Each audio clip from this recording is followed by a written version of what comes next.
90% of consumers read online reviews before visiting a business. What do people see when they look you up online? We give you the tools you need to take control of your reputation. Send surveys to your customers via text message with Testimonial Collector. Get 5-star reviews on all the major platforms like Google, Yelp, and more. Track what people are saying about your business with Reputation Manager. Respond to comments and turn negative reviews into happy customers. See what your competitors' customers are saying about them with Competition Tracker. Learn great marketing tactics and what it takes to stay on top. A bigger social presence means more connections. Automatically generate and schedule engaging social media posts with Social 365. Build trust, boost sales, and grow your business.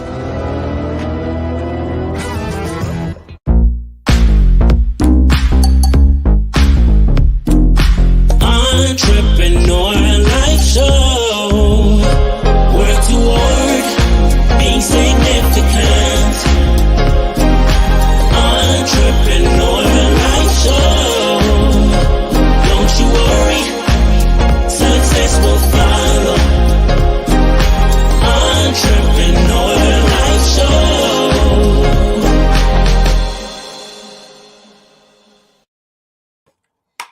Hey everybody, welcome back. It's another day in the life of an entrepreneur, and you are tuning into the Entrepreneur Live Show, where I bring thought-provoking, entertaining guests for my listeners. I wanted to say, for everyone who has been downloading, I always have to say this because, you know, that I appreciate you. That means you really, really enjoy the guests that I bring on the show. So all the downloads, high five to you. Thank you so much for following on wherever you are listening to, on your favorite podcast. And if maybe you just jump in on the live stream on YouTube or Instagram or LinkedIn or Facebook, wherever that might be, I appreciate you. Thank you so much. Make sure that you guys also download us on Spinwax Radio. So in case you are on another genre and they are always looking for great new artists, download spinwaxradio.com. For sponsorships and shout outs, just go to the website entrepreneurlifeshow.com, and you can also check out all the past guest interviews and how to connect with them. So today is going to be a very special day. Before I bring my guest on the show, I want to make sure that we do have some giveaways. Yay. So we had some really great guests. We've always had great guests on the show, but sometimes guests give me things to give to the listeners who really enjoy watching them and connecting. So some of you might be familiar. I had Julia Loggins on the show some time ago with Revolutionary Beauty. Has great line of products, wellness, holistic products. You might want to connect with her. I suggest you do. Just take the might out of there. Connect with her. And we have her book, Revolutionary Beauty. Here we go. Julia Loggins. So if you want the book, make sure you jump in, comment on one of the social stream apps, or go to the website, entrepreneurlifeshow.com, and maybe you can get this book by Julia Loggins. And then we had some great recent musical artists on the show. And if you, again, go back to the entrepreneurlifeshow.com, you can watch the live interview, connect with them, listen to their music wherever they are, go right to their website and make a purchase. Chris St. John, so good, so good. I have his CD, Fly Away. And I'm not saying that because he's on the show, because I can't cuss on here. Dang good, just great, amazing, inspirational. And then, of course, my most recent guest, John Armato. Let me say, if you love great music, if you love Sinatra and all that, which I do. I like good music, real music. He's a man right here. So you want a CD, check it out. Go visit the website, entrepreneurlifeshow.com, and you can find out where they all are. Connect with them. Free DCs, free CDs, free music. So free, love it, but they're great too. They're great guests too. So today's show, the guest is going to be a little interesting and exciting and intriguing. So I have Dr. Linda Salvin. Let me tell you, this is going to be the show right here. She is metaphysical, and I'm totally into this. Metaphysical clinician, psychic. She has the ability to do what some of us, maybe we can't all do it, but not necessarily, but healing ability. She combines her scientific background with her spiritual gifts. So let me tell you, I got all kind of questions. You might have questions. This is my thing right here, because let me tell you, I'm so into this since I was a child, in clairvoyancy, and let me tell you, I'm a true believer, 100. So let's bring her on the show and let me get some questions asked and learn about Miss Salvin. Helen, I hope I said that right. Yeah, you did pretty much. It's Dr. Salvin, but thank you, Rose. That was a beautiful introduction. Thank you so much. Oh, you yeah, are there's well. a lot of questions and a lot of history, so let me know what you want to know. So, okay, so my first question is at what age did you? And I don't want to. I don't want. When I was in the plane crash. You want to know when I became psychic? Yeah, or like, did you know that you were different? No. Like you clicked in, like something's different here. Yes, the day of the plane crash. So if you can share that story with our listeners so they'll understand how this transition kind of took place. Yeah. Everybody's intuitive. We all have an inner voice. We all have a sixth sense, but not everybody's psychic, clairvoyant, clairaudient, clairsentient, channeling, and healing. Everybody in the digital media world thinks they're psychic. Everybody thinks they've got the answer. Everybody thinks they can do it. They can't. And so I've stepped out of the limelight for many years because I've watched what the digital media has done, taking the charlatans, the wannabes, the could be's, the might be's into the limelight when the people that I learned with, helped. I've been doing this for 28 years. I started on radio before the internet. Okay. The internet hit in 1996. I was selected out of 365 people to be a psychic on radio, FM radio here in Los Angeles in 1994. That's before the internet. Okay. So I've been at this a long time, but back up. Born and raised in Los Angeles. I have a bachelor's in health education, a master's in public health epidemiology, which is the big word today with the pandemic, right? Diseases. But 4 years out of graduate school, I was working for an insurance company, and my assignment was up in Northern California in San Jose with my partner. And we were doing what's called sampling of ethylene oxide, which is a chemical used to sterilize equipment that doctors use in surgery. And we told the nurses and the staff, please don't open the autoclave door because it'll invalidate our sampling. I did a lot of work like OSHA back then. And so we went back at the halfway mark to check our work, and somebody had opened the door and invalidated. So we went back to San Jose Airport, and we were sitting in the coffee shop. And my partner was eating a piece of pie, drinking coffee. I had coffee, and I looked out the window. I said, doesn't it look like it's a track there? I saw a fuelage or an exhaust settlement of the body of the plane. And then an hour and a half later, so the plane crashed and cracked in half. A Boeing 737. So the landing gear came off, or was stripped, an engine came off, and the plane cracked in half on the 17th or 19th aisle. And me coming down the ramp, I had an out-of-body experience, and I've never been the same. That was February 17th, 1981. I became psychic that day. I may have been intuitive like everybody, but psychic, no. I was out of my body for 4 months, Rose. I was like 5'8", and then 50 feet out of my body for 4 months. That's just the start. That was the first of my near-death, out-of-body experience in 1981. Remember, there was no internet, nobody to talk to or talk about or chat rooms. That didn't exist. Okay, I was out there on my own.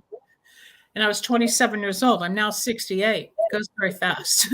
So I was in shock for many, many months. And then by the time I got back to work, I was terminated from my job. I had to go find something else. I was on my way to UCLA for a job interview in epidemiology, and I got hit by a fire truck. Wow. So, I see it coming, and when you see an impact, you brace, your body freezes. So the captain got out of the truck and said, "Are you okay?" I said, "Oh yeah, sure. Last year I was in a plane crash. Now I'm getting hit by fire trucks." It's very comical, but it's very real.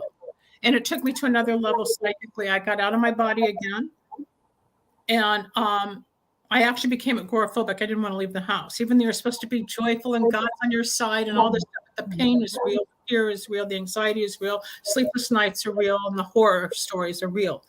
And then as I started to heal, I started to realize my psychic gifts really kicked in after the plane crash, and I didn't understand it. People kept saying, everything you say happens, and I didn't believe it. But I went to a psychic who said, oh, you're a walk-in. I said, what's a walk-in? And she said, it's when your soul changes in a near-death experience. So I just was in a plane crash. That was 81, 82. Then in 84, I was working in the entertainment industry, and I totaled a car on the way home on a rainy night in January.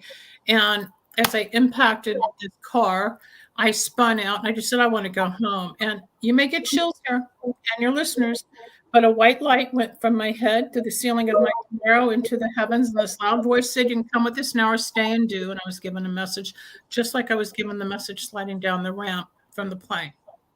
So when the paramedics got me out of the car using the jaws of life, I said, they want me off the planet. They want me off the planet, because I didn't know what was going on, right?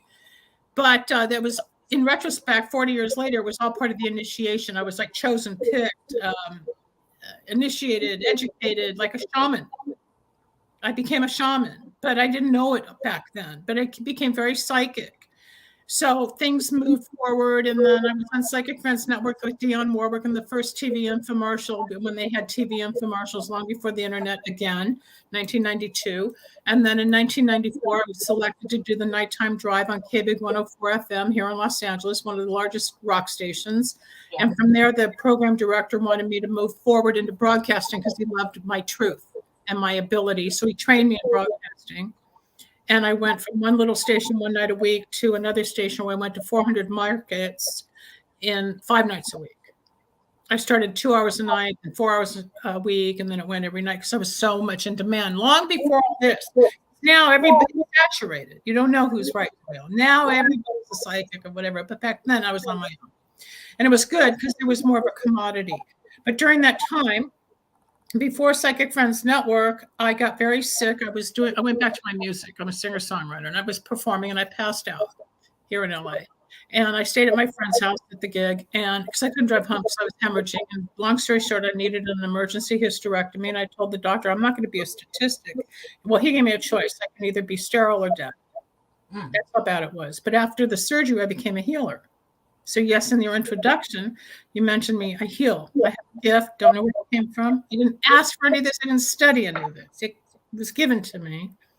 Where if I have you laying down, think or in words, I can determine love, guilt, grief, pain, molestation, abuse, betrayal, anger in the liver, kidney, spleen, bladder, kidneys, breast, ribs, brain. I find the disease in the body, which is where we lodge. Most disease starts in the gut. 98% actually, from thyroid, diabetes, everything. But I learned to remove it so people are at peace and more comfortable in their body through 1 or 2 sessions. Fast forward, I did a lot of healing work in the 90s. At one point in 1996, true story, my grandmother had died. My mom had about 200 people at the house. And I went to a couple more doctors, and I had this big lump on my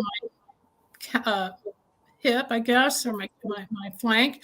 And I said, Ron, is this a tumor? I thought I built tumors, or I mean, if I didn't know what it was from yoga, because I was doing yoga. He said, no, that's a tumor. And it was an 8-centimeter tumor that had to come out. So it turned out I had 100 tumors removed from my body in 1996. And those tumors made me a medium. So I started talking to the dead people. It just happened. I didn't go looking for it. One day, a guy was at my house having a reading. He said, my wife died. I said, no, I don't do that. Within 5 minutes, I flipped into her personality. I called somebody, said, what is this? She said, well, welcome to the world of transmediumship. So I channeled dead people and dogs and cats for 22 years, from 1996 to 2018. I retired because it's destructive. And there's everybody who channels and talks to the dead, and they all think they have John Lennon and Mary and God, and they don't. Okay, I have suicide notes recited. I have spaghetti sauce recipes I've recited. I have books and boxes of testimonies of what I have done with people in the past. Fast forward, I developed a candle magic line because people wanted more than just love life questions answered or money and career questions. So spiritually, talking about God and the path, I was trained in candle magic. I have a line called Wicks of Wisdom that was on TV and it's on YouTube. And I had paid Kris Jenner, before she had Keeping Up with the Kardashians, to be my host. It's all online. Then, so I upsell candles to help people with their path. So I developed my own brand. I did radio until, well, FM radio stopped in 2009 when YouTube and internet started to break in. But at that time, I was told to go on YouTube, but my mother just died and I could not function. So I lost the job at CBS. I lost my mom all in 3 weeks, and that's a lot to bear. So I've just been doing readings and shows and other things along the way. But as we speak, I just finished building my new studio. So I'm going back online with my, what was called the Starlight Cafe. That's how I started in 1995, where you're the star of the show. And I've got the whole team, and I'm coming back on the air after doing a lot of movies and guest spots, and especially just reading and helping and guiding spiritually. That's kind of it in a nutshell. But it's been a long journey. Do you feel that, often, I'm sure you've heard this, that, when people, there's different types of, when it talks about metaphysical. I mean, Yes. there's so many different avenues. And Well, the definition, which most people don't know, the simple definition is the study of spirituality or religious beliefs combined with psychology. That's it. If you go into the metaphysical world of psychic healing, candles, astrology, it's more of the healing or spiritual sciences, but metaphysics is a special entity, a study of itself. Dr. Carl Jung, who studied under Freud, created the word and really brought it forward. I mean, so did Socrates thousands of years ago. But it's a philosophy of bringing the physical world and the spiritual world together. And I have a diagnostic brain where I hear a voice and I immediately have an answer. I have a gift where I just hear something and I know the answer. That's the diagnostics. So I got the PhD in metaphysics to combine the science of my background with all the woo-woo I was doing in between to make it authentic. And no one's ever done that before. Well, I know that, and it's often people assume that just because if a person has this intuitiveness to, whether it be speak to who's passed or share information or connect information, that is demonic, it's devilish. But then in the church, they have people that are doing the same things. Me being raised up, me being Catholic, and as well as experiencing, my mom was really avid on taking our own journey into religion from, if you want a bit of product. But you have to learn one thing. Metaphysics and spirituality is not religion. That's what you have to teach. That religion, I was brought up Jewish. I had a Christ awakening after the plane crash. A cross flew out of the room and hit me on the forehead, and I put the covers on my head, and I said, oh my God, now I'm a Jew for Jesus. Then I was in Thailand, I saw the Buddhas, and it's just another opinion. But religion is man-made. There's rules, there's ideas. But if you step outside that box, which you have, and those that are on the journey, the path, the seeking, the wanting, the fulfillment inside, it's all one. It just is. It's like a butterfly. And I read the butterfly poem on every show I do. I don't know if you've seen what I do, but I can recite it. It's an old Sanskrit poem from the 1200s, and it teaches what God really is. Can I recite it? Yes, please. And as I speak, there's a plane going overhead. Every time I do a show like this, a plane flies over, like, here's God saying, here you go again. But when people get confused with their religious upbringing, and the priest says this, and my mom said that, I've heard this for 35 years. And I said, well, if God didn't want me to have the gift, why did he give it to me? The demonic aspect, you're correct. There are some people that will use fear, manipulation, anxiety, that play on the weakness of a human. That will cause more of the negative, or they're gonna. There was the great psychic ripoff here in LA. You go to a psychic on the boulevard, and she said, if you crack the egg and a feather comes out, you're infected with negativity. But it's all magic. I don't do that. I have appointments. I talk to people. I talk about God, and I share the poem that says, God, are you real? The child whispered, God, speak to me. I'm paraphrasing. And the star shone brightly, but the child did not see. So the child said, God, speak to me. And a metal arc sang, but the child did not hear. So the child said, God, speak to me. And the thunder rolled across the sky, but the child did not listen. So the child said, God, show me a miracle. And a child was born, but the child did not know. So the child said, touch me, God, show me you're real. Whereupon God reached down and touched the child, but the child brushed the butterfly away and walked away unknowingly. Oh, gosh. So you get chills because we're so simple, but we're trying to make it so complex. Where do the butterflies come from? Every time I am in thought about my boyfriend, my mother who passed away, my dog I just put down a month ago, I want confirmation if this is the right bank to choose, a butterfly. It's a wink of God. If we got out of ourselves enough and stop analyzing everything, we'll see the world. Look at the flowers. It's springtime. Look how colorful it is, right? After 2 years of lockdown, the gratitude is there. You want to talk about the negativity? Look what's going on in the world. That's demonic. But let's not go there. We have to take care of ourselves. So ourself starts with ourself and our God, whatever that is to you. And it may not be religious. It may be religious. I don't put down religion at all. But there's more. Do you think that a person can lose their intuitiveness and because they don't utilize it? I've heard this from my mother, and people have said, if people are more in fear that they might have that. No. You don't lose anything. Nothing's taken away. It could be suppressed. It may not be as strong. Not everybody's supposed to be a psychic. Not everybody's supposed to be a broadcaster. Not everybody's supposed to be a YouTuber. Not everybody's supposed to make shoes. Not everybody's supposed to be a pilot. Not everybody's supposed to cut hair, right? Everybody has a path. If we all did the same thing, it'd be nuts. But as human beings, we all are built more or less the same, male, female. Let's not get into the gender thing. But as the sex bodies are born, we all have hearts and liver and spleens and bladders and feet and toes. We have our body. We're generally the same. The soul is what's different. Every soul is unique.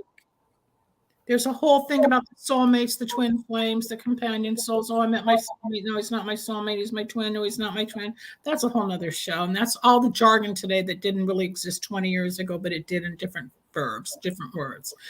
You do not lose intuition. Whether you practice listening and following it is your choice. Like how many times, Rose, have you gotten in the car and you're going to go to the market and something tells you, oh, take this road instead of that road. So you don't listen. You take the road, there's an accident or you're delayed because the light's out. Something blocks getting there. You go, oh, I should have listened, right? Mm-hmm. That's all. We all have it. We all have that voice, but there's a million voices inside our head, like a committee. The truth of learning to identify, you got your mom, your boyfriend, your husband, your girlfriend, your sisters, your father, your daughters, your doctors, your listeners, your friends. I mean, it's the phone company, everybody's talking inside. When you get quiet for the moment, be still for I am God. And when you're quiet, you hear. What would you say the difference is between, I know there's clairvoyant, clairaudient, clairsentient. Yeah. Right, clairvoyance. And clairaudient is hearing, clairsentient is feeling.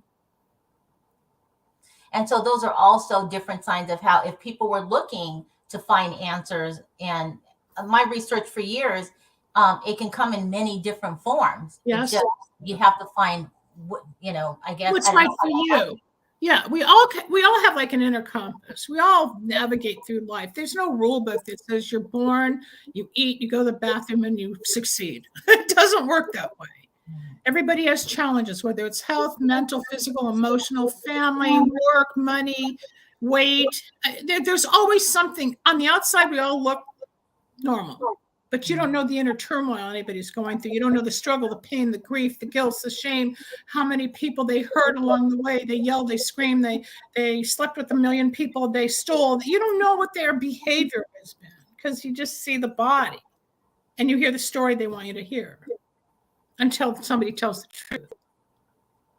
Have you ever been in a situation in a public, and this might sound dumb, I don't know why.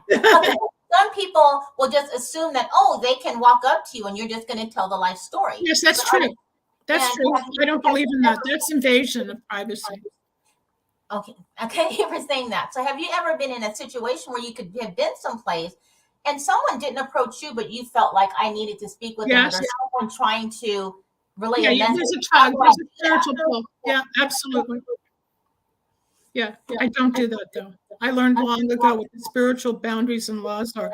There's spiritual boundaries and laws in divorces. I just got off with a client about an hour ago.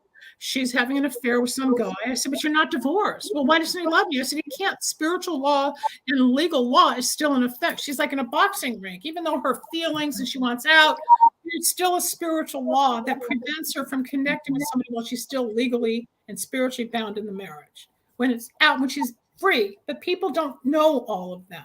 They just do. And then they come back and say, well, how come? Well, because there's a law, but you can't see it unless you understand it. So I had initially asked that question because in my 20s, I had somebody walk. I'm 100% in for many reasons.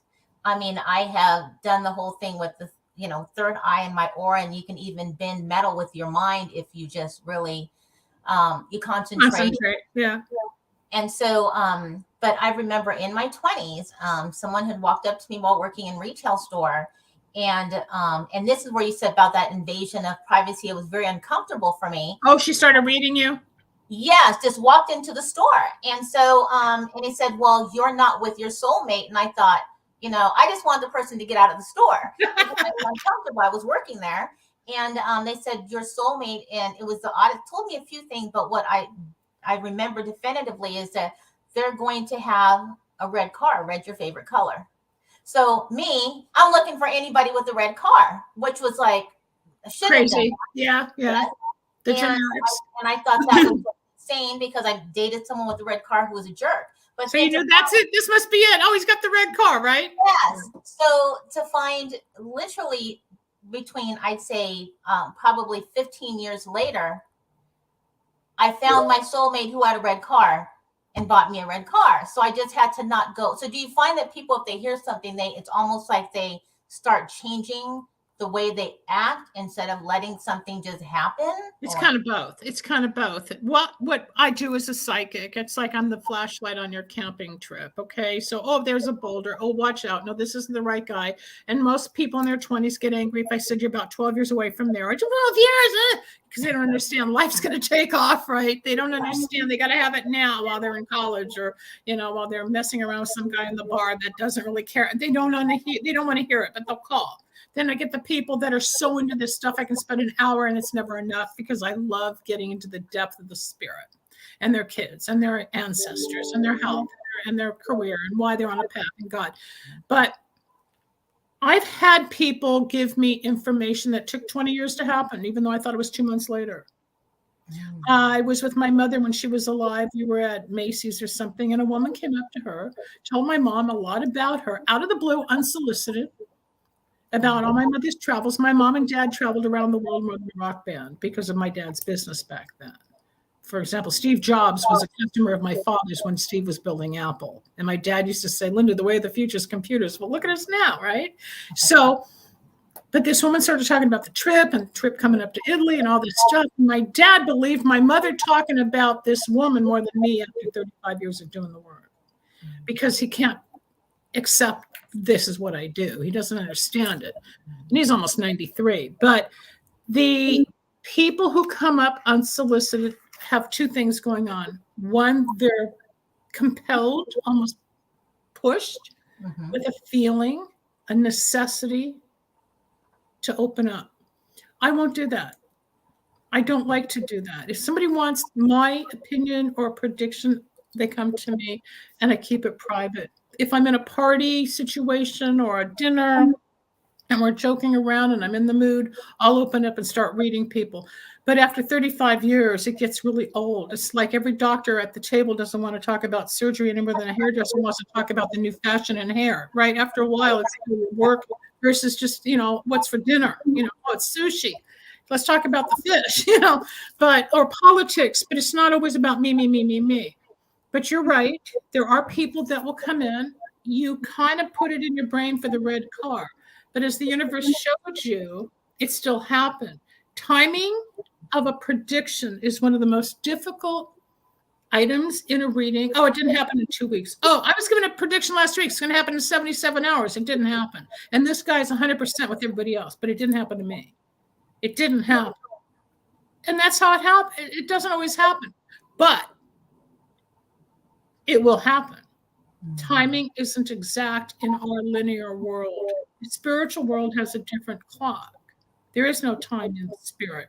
So that person that told you when you were in retail about the red car, he was correct. No, you didn't manifest the guy with the red car. I hate that word manifest today. That's the new jargon. It happened because it was predicted. It was supposed to be on your journey down the road. So is it destiny or faith? Is it predestined or did I create? That's always the question. Is it me or is it odd or is it God? No, I had always thought that when you think psychic or just intuitive, that it was always something telling you about your future. No, and you get, I want to untangle what you just said. Psychic or intuitive, they're not the same. Right. Most people are intuitive. Not everybody's psychic. You've got to learn the difference. There is a difference in being psychic, clairvoyant, clairaudient, clairsentient, channeling, healing versus having intuition. Totally different. It's like black and white. You put them together and it elevates the process. Mm-hmm. But just because you're psychic doesn't mean you're strong with your intuition. Just because you've got intuition doesn't mean you're psychic. I'm glad you shared that because I've done research because of things in my family history, but also personal experiences I've had and that have I'm 100% in because they happened. I mean, it happened to the team. You mean the predictions or the insight or the premonition? Both was for the clairvoyant, a dream that actually I had a dream of something that occurred. Yeah, but that's deja vu. No, that's deja vu. That's deja. See, this is where you need to learn the definitions. When you have a dream, a lot of the time it's cognitive. You're having prophecy in your dream, and sometimes we'll have a dream in March and it happens in April. Yeah, or sometimes you walk into what you dreamed. It's like, well, didn't I just dream this? And they're trying to figure out because we're in different dimensions of life. So the spiritual life in our dream state is sometimes being fed, or the Palladians may be communicating with you. That's a whole nother story. And you're getting fed during your dream state. So the prophecy comes in and all of a sudden you see it in real life, or it's a past life occurrence because you lived it in the 1600s and here you are again in 2022 and it's happening. It's all part of the soul, which I said at the beginning of the show. It's not just mind, body, spirit, but the spirit's the soul. It's learning how to connect the dots and understand the terms as to why. But that's precognitive. That is premonition in the dream state. That's where you're being programmed, Rose. And then you live in it's like, oh, did that just happen? Yeah. Right. So I had when my grandmother had passed away, and she had passed away actually a year to the day my son was born. He's in his 30s now. But while I was pregnant, you don't look like you have a 30-year-old son. Oh yeah, I'm up there.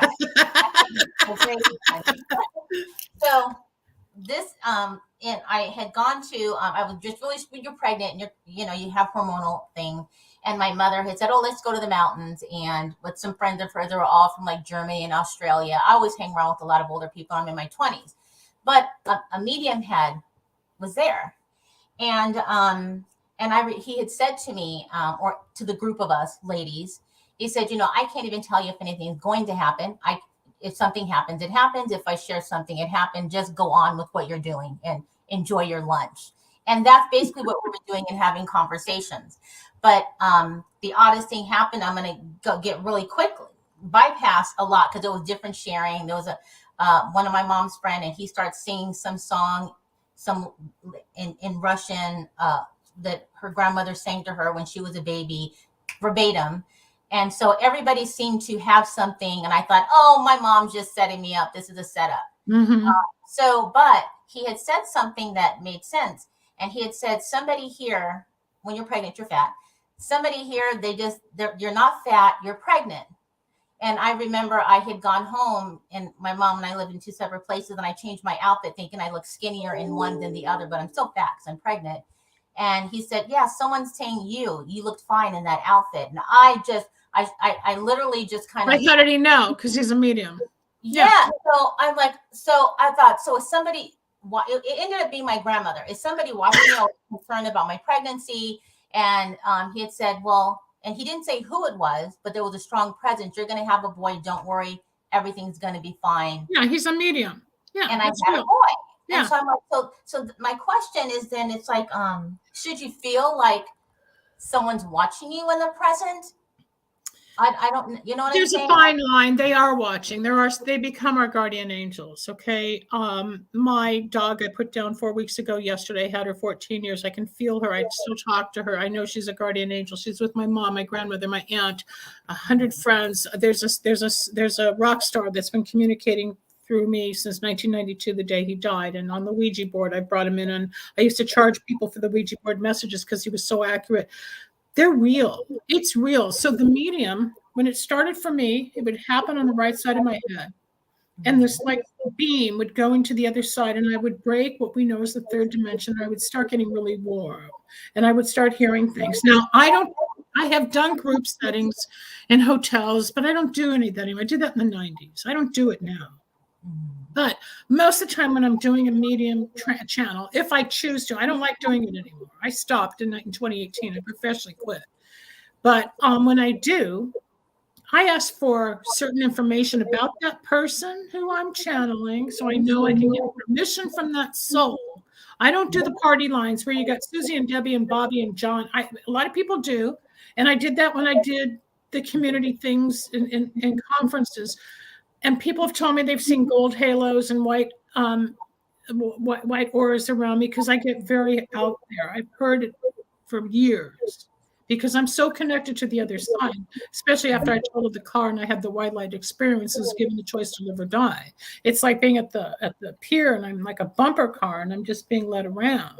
I have all the gifts. I have all the abilities. I choose not to use them after 28 years. But to answer your question, we are being watched. They don't watch you in bed. They don't watch you have sex. They don't watch you in the bathroom. But how many times let's go back to the car and all of a sudden you brace and you hit the brakes because you weren't paying attention. You almost hit somebody and you go, that's one of your relatives or your guardian angels. That's not just happenstance. Somebody's always watching, but you have to also understand. So I'm 68. My mother would have been 92 this year. Her mother, my grandmother, would probably be 100, I don't know, 25 or something. The majority of my mother's family was killed in Auschwitz. So I don't know the relatives, but those people's souls still watch over me.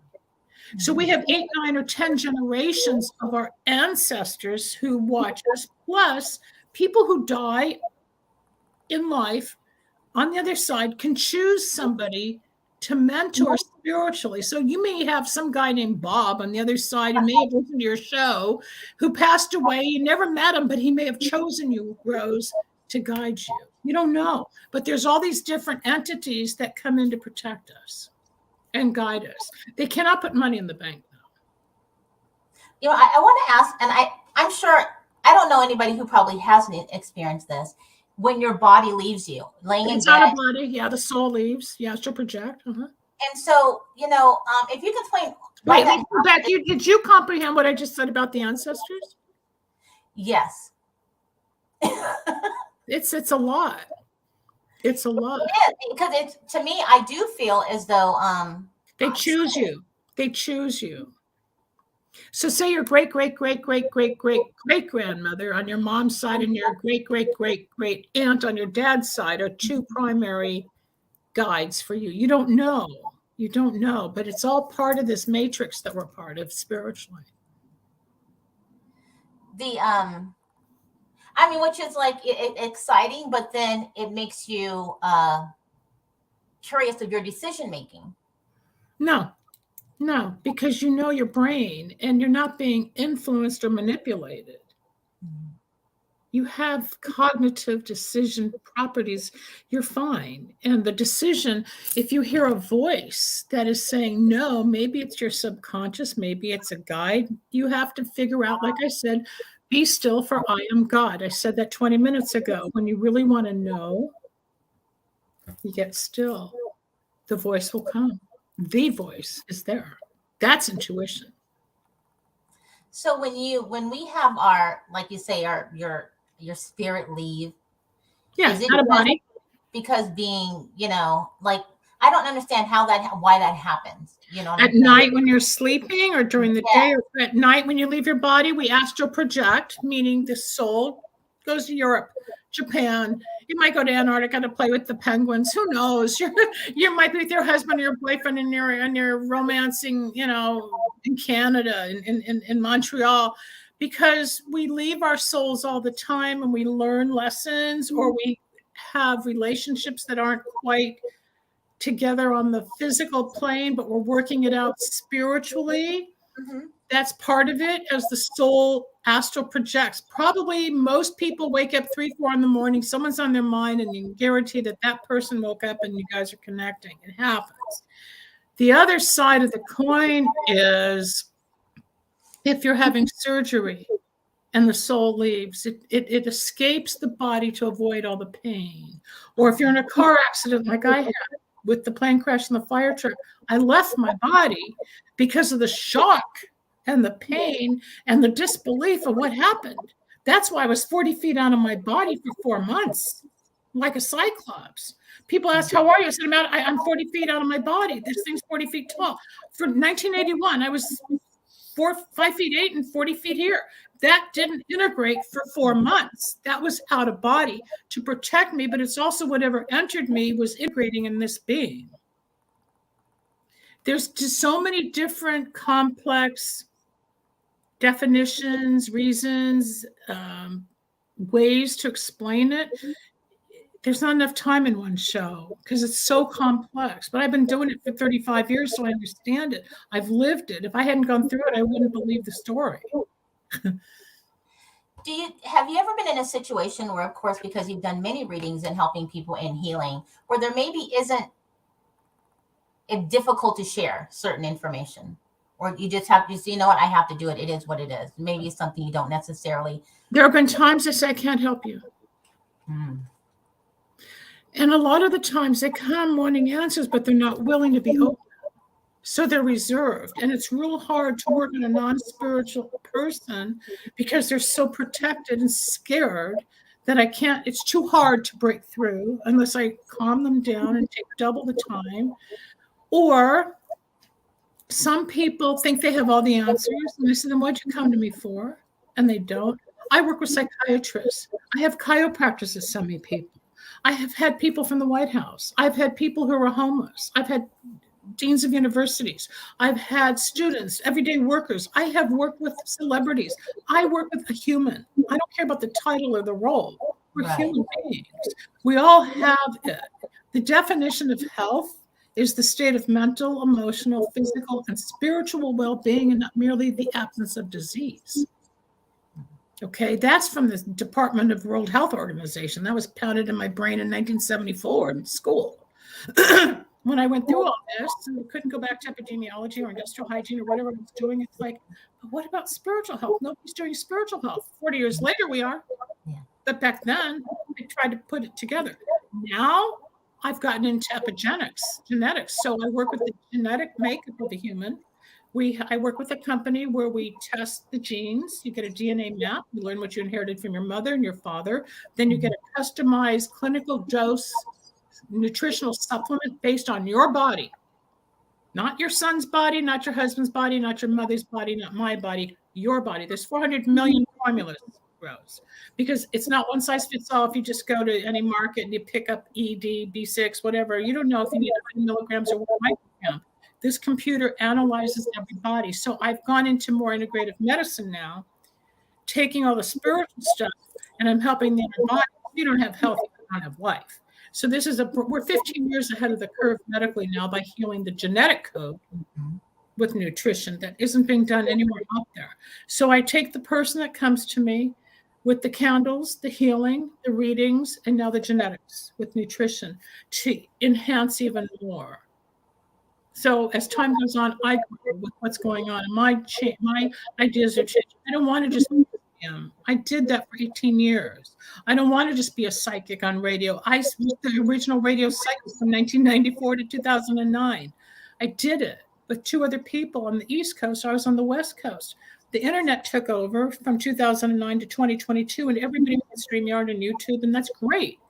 But I was a pioneer in this before all of this technology. The concept of spirituality hasn't changed since the day life began with Socrates defining it and Hippocrates. Everybody who's on the path is curious, wants to know, dig deeper, like all your research and tests or the medium with those when you were pregnant. It's fascinating. But how did that person know? Why did they come to me in the store? You're drawing the light to you because you are light. How many times have you stood at the market or the store and you're trying to pay? You got your item, pair of shoes or a wallet. They walk right by you and you're saying, "Can I just pay?" And the gal or guy says, "Oh, I didn't see you." Has that ever happened? Right, yeah. You know why? You know why? It happens to me all the time.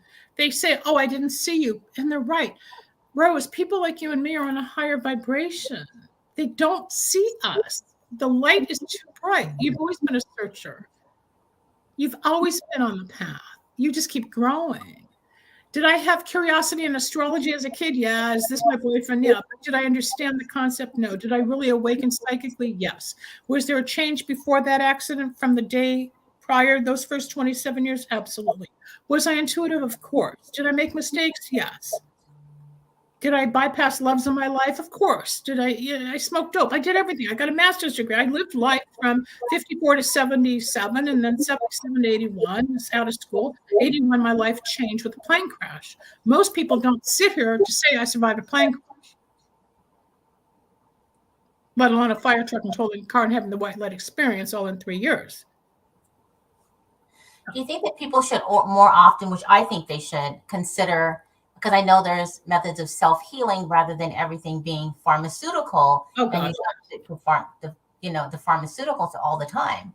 And even when I found that I had a tumor, which I'm going to do radiation in the back of my head, I had many people saying, because I've always been, as you said, I'm researching and other things. I don't like taking medication unless I medically have to. So you want to know about alternative methods?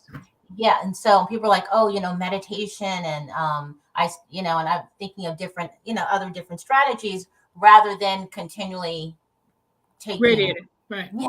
Yes, there are ways. And me having had over 100 tumors removed from my body, there are other ways, but certain tumors have to be removed surgically. There's a reason there are surgeons. Not everything, you don't meditate a tumor away.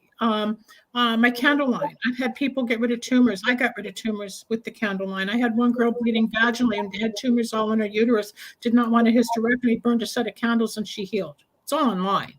I've healed people. I've helped people get pregnant using the candles. I've had people with skin cancer get rid of their cancer using my candles. I do real candle magic, which is based on Santeria and Kabbalah. It's not like everybody's selling on Etsy. Yeah. Okay.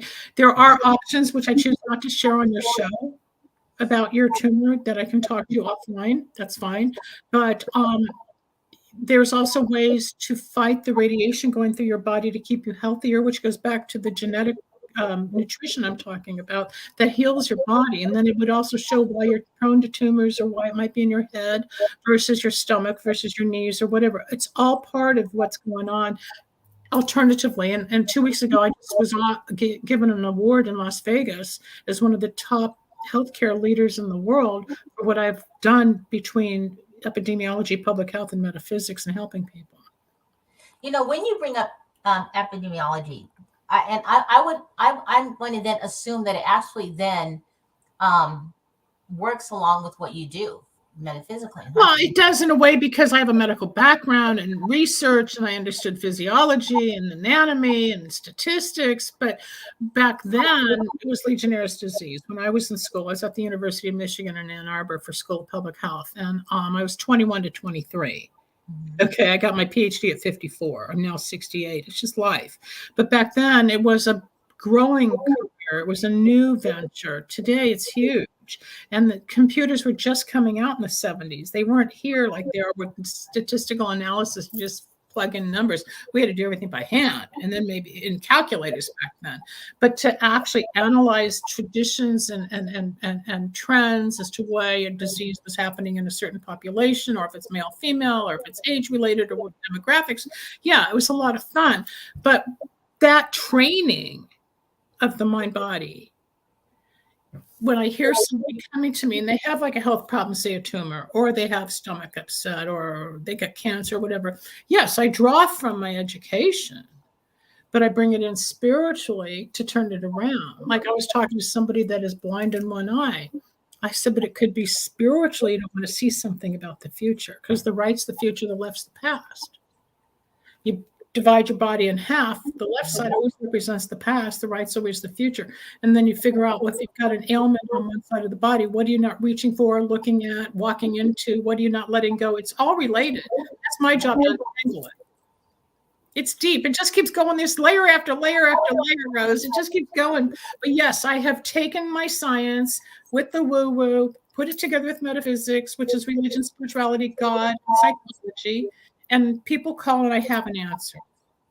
I just know things. I was given a gift of, I guess, wisdom and an ability to do things. I didn't go study. I never learned. It just happened. And I believe that in so many cases, because I've run into so many people that are just, like you said, they literally just come to me. And when I was getting my, because of your light. I was getting colonics after, because I didn't like all the medicine in me. And so I was like, I'm gonna go get a colonic. And I kept doing that. And then one day, the owner comes in, I'd never met, and just puts his hand on my shoulder and says, I need you to stop taking all this medication. You're going to be fine. And he said, let's just come in and, and we can talk. I thought, what? Just detox. Yeah, he wanted to detox. Yeah. And so, and they didn't even know why I was coming in there. I didn't tell them why, but I was like, I mean, it was coming from me. So yeah, but they know. People just don't go get a colonic unless they're detoxing. Right. What are your thoughts on people who are in fear of dying, or knowing what that transition is like? And should we be in fear of, if I used to be afraid, and I thought, but why am I afraid? Like when because you don't want to give up life. You're not ready. There's nothing to fear once you get there. Like your ancestors will be there at the gate, a dog, a cat, it's all there right across the dimension. But the fear of dying is the unknown. Then there's those that say there's no life after death. Like I said, I've got boxes and testimonies for 18 years of life after death channeling.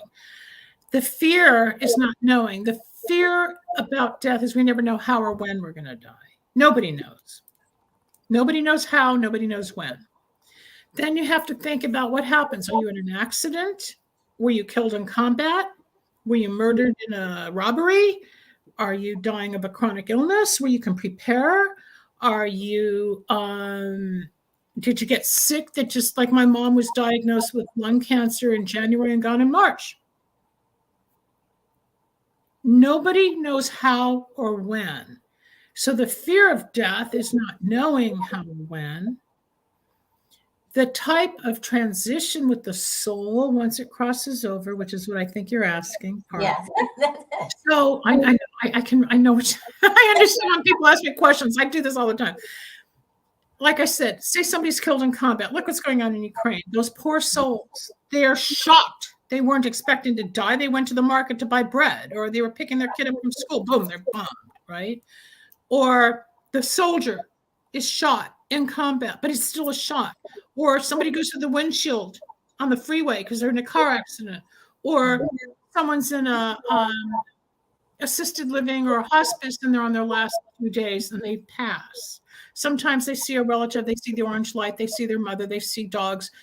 It's all different for everybody. But once the soul's over there, some immediately ascend to the different levels, of which it's like a school, different classes, different levels, depending on your spiritual growth in this lifetime, depends on how high you go on the other side. If people are still blocked or not as aware, then they start at a lower level of spiritual growth with the gatekeepers to get to the levels they go to be the guardian angels and the spirit guides, or come back as a reincarnated wise one. There's all sorts of stuff over there. Is it beautiful? Yes. Is it embracing? Yes. Is it scary? No. Is there really heaven? No. Because as a medium, how could I channel dead people, dogs, cats, fish, even kids that didn't make it out of the womb? I've channeled the soul. Because there's a fine line between the physical world and the spiritual world. We just don't see it. We call it heaven. But if it's still light years away, how did I hear it? Right? How could I do this work? It's not that far. Your grandmother's probably sitting right next to you, or your great aunt is right here in the studio with you. It's here. We just can't feel it. And sometimes you get chills, or you might get a tickle on your back, or you might smell perfume. It's like, oh, that reminds me of. Because it's here. Spirit, right? Right. I still hear my dog walking, even though she's gone 4 weeks. I hear her. So I know spirits around. The spirit of somebody who was murdered is more confused, like the person in the car accident, like the person who was bombed, versus somebody that may have had some time in a hospice to prepare for transition. It's a different shock when the soul leaves the body to go. So no two are alike any more than how much vitamin A you need versus me. Everybody's different. The soul enters, in my opinion, and this is not about pro-life, pro-choice, it's not about that, but when the baby really starts to cry is when the soul is activated, and the soul is on the last breath, and the body is the temple of the soul, and the eyes are the window to the soul. Sometimes, Rose, you look at somebody and get like a weird feeling because they're dark. Their eyes don't have light because their soul's compounded, or they're not awake. And there's others that their eyes are so bright, it's like you can't get enough of looking at them, right? I once, I talk about this on many shows, brought in, if there's a hell, I found it in 1997 or 8 when I was on the radio. I was in 300-400 markets through cable and the internet starting back then. And somebody from Chicago called and wanted me to talk to his cousin. Well, I brought in something, the whole station was dark, and we heard a thump, and I asked the engineer to take me off the air, and my screener. We all just sat there for 10 minutes in shock, and it was heavy. I finally got it together after we played music, and you do not do that on the air. It's too expensive, number one, it's not right, but we couldn't function. So I went back and I asked this guy, who am I talking? I smelled my cousin, he was part of the mob.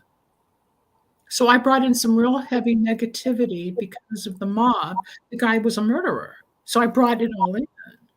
But then the other side is the love, the compassion, why did he die? He hung himself. He was in love with another girl, and his boy was in love with the girl, and his friend stole the girl. And when I dictated it said the same thing. I can't live because so-and-so took blah, blah, blah. And then I said, I see him with a basketball, overalls, and a donkey. And she didn't know what that meant. And 3 weeks later, she called back a photograph of this kid's 2nd or 3rd birthday party. And there was a basketball. He was dressed in overalls. And there was Dumbo the flying elephant. Well, how did I know that? Because he was talking to me. I have that picture. It's going to be published in my book. I have the rights to publish this photo to prove how accurate my channeling is. So for us everyday people out here, just and if they, I'm assuming if they wanted to connect with you, could they? And how would they get hold of you? Yeah, lindasalvin.com. It's all there. Pay for the appointment. I call people back, get them on the calendar. It's all there at lindasalvin.com. I have a toll-free number, 888-509-1077. I've been doing it for 30 years. It's my career. Oh, yeah, I take privates. That's what I do, besides the shows and everything. But the channeling is where people have to really understand that the right medium will give you the right message. The right psychic will give you the right message. And there's people all over that want to help the next. I just want people to be careful. They want to be charlatans. Like there's kids on TikTok doing tarot card readings. That's a little different than the true medium, psychic. There's real gifts. The people you've met along on your journey are gifted. Absolutely. I think you've probably come across a few where I'm not sure, or never happened, or like with the husband and fiance, the red car, it will happen. There's somebody in my life now that was predicted in the late 80s, but it happened. It just didn't happen when I thought it would happen, but he's here now. We have to be ready spiritually, emotionally, physically. You don't know what your challenges are. Like I said, everybody's got a movie going on inside. You don't know when someone's hurt, when they're ready, when they're shut down, when they're open spiritually or mentally, or if they're drugging and drinking and partying versus the spiritual, the dark, the light, the yin, the yang. It's all going to come together as one when it's time to integrate. Otherwise, the fragmentations, everybody's like trying to figure it out. But if you just let go and stop trying to analyze it, and go with the flow will take you where you're supposed to go. When I let go and let God, so to speak, because I didn't know what to do. TV, radio, psychic, it all opened up. It's not what I dreamt of. It's just what happened. I would assume that not everybody will always be able to. Wait, say that again, please. I'm going to assume that not everybody can always get a reading because someone has to come to you to give you the information. I'm assuming. No, I pick it up. You mean, am I hearing that? No, it happens so fast. It doesn't work that way. I don't go get a guide. I just pick up the phone and I start talking. Wow. I'm a direct channel. No, there's very few like me. Go to Facebook, read all the testimonies. Go to keen.com, Linda Spirit, read all the testimonies. Go to lindasalvin.com, read all the testimonies. No, I'm not like that. I don't call in guides. I don't call in my grandmother. I don't call in. The only time I call in, quote unquote, is if I'm going to channel somebody, I ask certain questions about the deceased that I have a note. So I know I've got that soul as opposed to the millions. During the worst, at the beginning of the pandemic, I was inundated with spirits asking for help that had been killed with the vaccine or the virus, or who suffocated or had lung disease. And they were attacking me to the point I had to stop. And I didn't ask for it. They came to me. One time I was in New York at what's called the OL, which is a Jewish cemetery for the Hasidic Jews in Queens. And I had talked to a rabbi about a curse. He said, go to the OL. Go to the OL. I got in line with all these people where I thought I was going to see the Rebbe's tomb. Well, I was wrong. I ended up at a funeral. He said, where's the tomb? They told me where to go. And I walked through the cemetery rows and I heard all these spirits. They take me with you. I can't stand being in this box. I don't like it here. It's cold in the winter. I heard all the spirits in the cemetery. That's how sensitive I am. Oh my God. Yeah. So I finally got to the tomb and I wrote these little notes and you put it in this big pit where everybody from around the world talks to the Rebbe, which was like a god. I came out again, so I wanted to see more. Came back out, got into the room, and who's sitting there was the rabbi from here in LA, was in New York. So the moment of synchronicity was like, oh my God, I went back in and here he is. When my mother passed away, this is how it works. My mom died March 19th, 2009. I had seen her Wednesday. I said, Mom, I'm scared. I knew she was dying. She goes, well, I'm not scared. Next day, I was laying over the body. I said, Mom, don't go. And I could hear her talking to my aunt who died 3 weeks later. And all these messages are coming. Wow. I said, please don't go. She goes, I have to go now. Rose, as tiny as a micro dot of a millisecond of time. As soon as I felt that last bit of energy connected to my mom, the doorbell rang. It was the Neptune Society. I mean, it was like there's not a second on the clock to even say how short a time it was. It was I got to go. Bye. Boom. The doorbell. What's the probability? That's how the universe works. It's all time. Don't try it. You got to just live it, watch it, and if you really want to analyze it, I'll help you figure it out. But it's bigger than all of us. Just go to God, and it's not religious. It's just it is the butterfly. Well, this was extremely. I mean, I got a lot of this because I've always, you're in it. You want more. And so I'm hoping that the listeners as well just got an extreme amount of information. And I'm glad you shared about there are so many people out there who are just a lot of phony. There are. You got to be careful. Just there was a psychic here in LA. She's deceased, and she used to call it the Great Psychic Ripoff because we know the real ones versus what's out there. They want to come to me, fine. They want to go there, fine. I don't promote any one person or any line of candles. I mean, I know what I do. I know my reputation. I know how I teach. I know how I read. I know how I help. But everybody feels a different vibe, right? I'm very spiritual, not religious, as you can hear. Yeah, It comes from the other side, this side. You got a tumor, but you're a mother, you're a wife, you're a talk show host, you're this, you're that. But the essence of you comes through your eyes. Take away all your titles and look in the mirror. Stark naked, take off your glasses, just stare and see your beautiful essence. You are that child that was created this way to do whatever you're doing, and there's plenty more. Well, thank you for being on the show. I know we're at the end of the show. This was a lovely show, lovely person. And I'm hoping that everybody who has been listening, make sure you share the podcast, download. You can get a hold of Dr. Linda Salvin. I mean, this is really impressive, very exciting for me. I hope that you guys go to the website, entrepreneurlifeshow.com, and check out the full interview in case you miss it. It'll be also on the YouTube, so you can rewatch again and learn how you can connect with Dr. Linda Salvin. Until next time, everybody. Bye. Oh, this was a great show. Thank you so much. Rose, do I have permission? Are we off? Yeah. Oh, this was